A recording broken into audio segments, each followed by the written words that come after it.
পরিবর্তন ঘটিয়েছি। মনে হচ্ছে আমরা একটা সুন্দর দেশ পাবো, যেখানে কোনো বৈষম্য থাকবে না, যেখানে ন্যায় বিচার ন্যায় ইনসাফ প্রতিষ্ঠিত হবে, যেখানে মানুষের কোনো হিংসা থাকবে না, যেখানে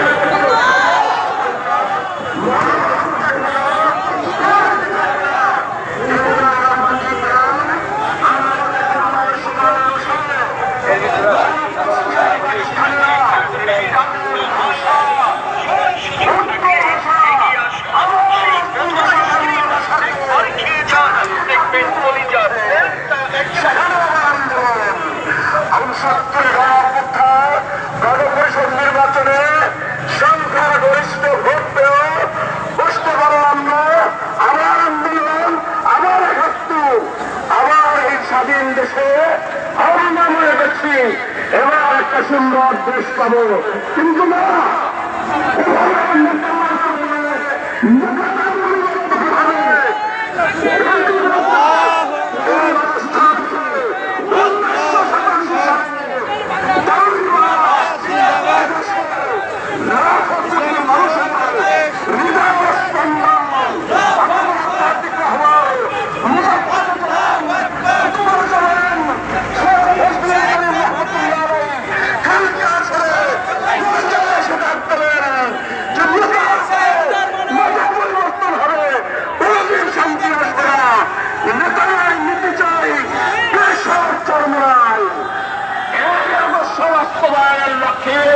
আমাদের ন্যায় পদ্ধতি একান্ত প্রয়োজন।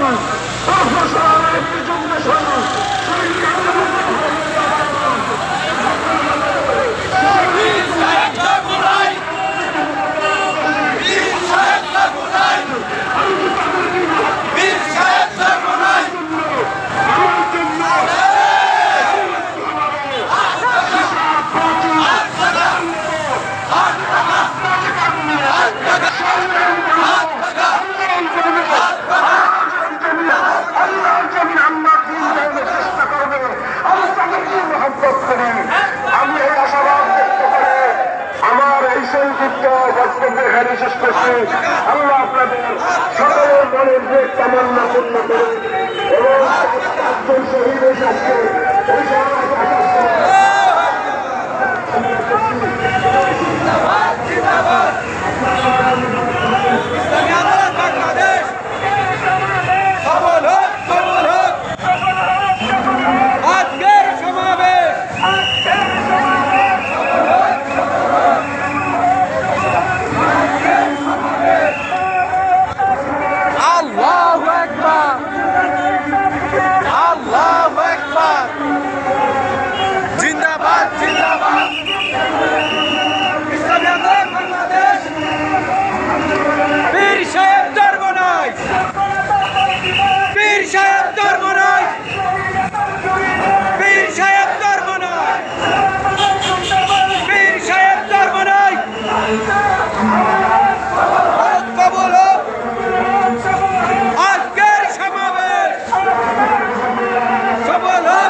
সম্মানিত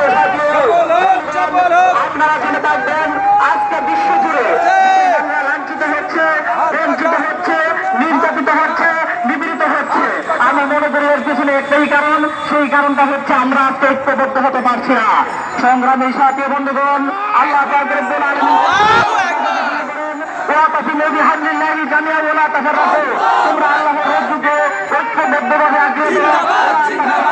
এবং তোমরা পরস্পর বিচ্ছিন্ন হবে না। বন্ধুগণ, আপনারা জেনে থাকবেন প্রায় 54 বছর হতে চলছে। 1971 সাল থেকে আজ 2025 পর্যন্ত 54টি বছর পেরিয়ে গেল, কিন্তু 92% মুসলমান হওয়া সত্ত্বেও বাংলাদেশে আমরা আজকে ইসলামী হুকুমত প্রতিষ্ঠা করতে পারি নাই। সংগ্রামী সাথী বন্ধুগণ, আমি আপনাদের সামনে স্পষ্ট ভাষায় বলতে চাই,